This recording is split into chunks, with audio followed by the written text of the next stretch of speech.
Welcome to A1 TV Telugu news. తూర్పు గోదావరి జిల్లాలో శనివారం ఎన్టీఆర్ భరోసా పింఛన్ల పంపిణీ కార్యక్రమం విజయవంతంగా సాగింది. 2,35,031 లబ్ధిదారులకు 103.17 కోట్ల పంపిణీ చేయడానికి 4,975 మంది పీడీఓలు ఇంటి వద్దకే వెళ్లి సొమ్ము అందజేశారు.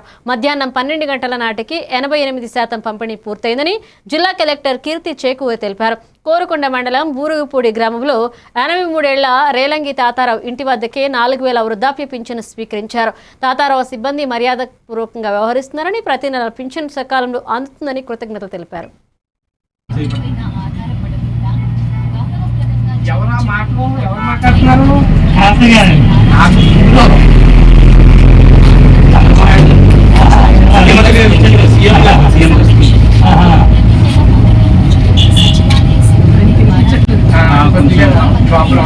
ఓల్డేజ్ వాళ్ళకి వచ్చే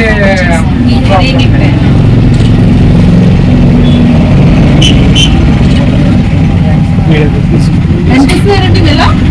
ప్రతి నెల ఎంత ఇస్తున్నారు? 4,000 పూర్తికి ఇచ్చేస్తున్నారా?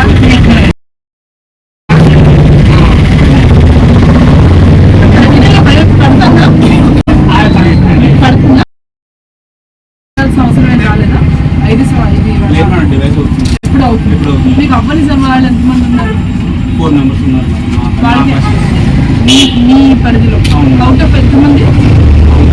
మీకు టోటల్ ఎంతమంది? 54 మేడం. టోటల్లో ఇలాగ డివైస్ అయ్యి ఒక 7 మెంబర్స్ ఉన్నారు. అంటే వాళ్ళు తీసుకోరు.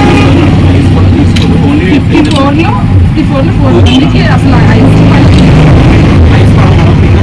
ఫింగర్ అవుతుంది. అదే అసలు 2 ఆర్పిఐఎస్ ఇస్తున్నావా? ఆర్పిఎస్ ఎంత పర్సెంటేజ్? 0.1 కూడా ఉంటుంది మేడం. 1 అయితేనే ఎక్కువ మేడం. 1 కూడా 0.